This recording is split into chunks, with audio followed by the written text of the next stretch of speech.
Christ Triumphant for May 28th. The reading is entitled, Churches Should Be Suitable Dwelling Places for God. 2 Samuel 7:2.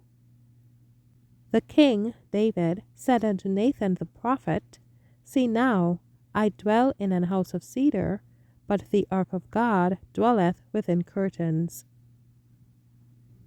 David, while dwelling in his palace of cedar, felt disturbed in his conscience as he considered that there was no suitable dwelling place for the ark of God, which symbolized his presence.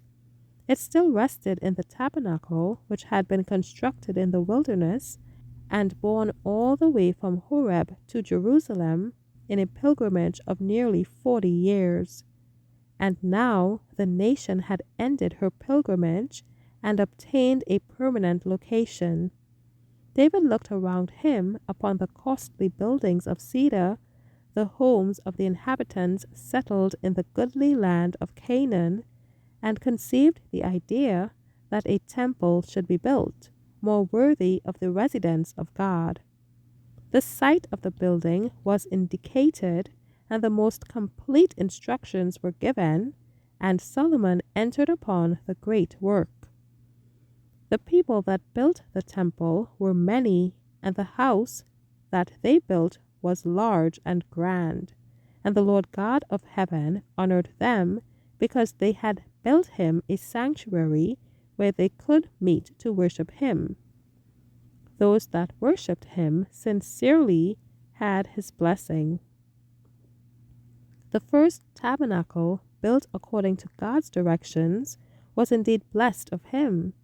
The people thus were preparing themselves to worship in the temple not made with hands, a temple in the heavens. The stones of the temple built by Solomon were all prepared at the quarry and then brought to the temple site.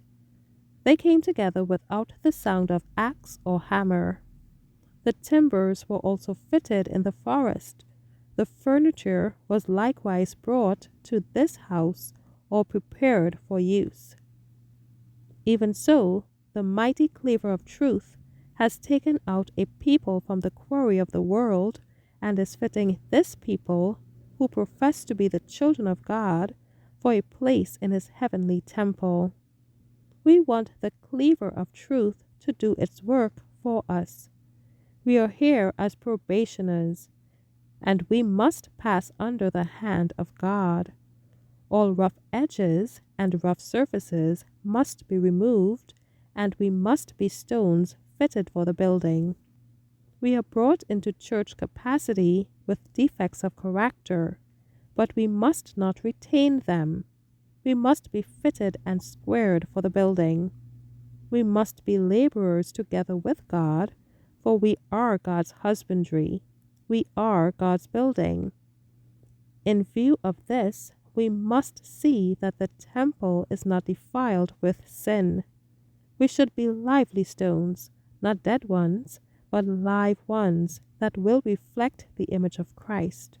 We must be worshipers in spirit and in truth. Thank you for listening.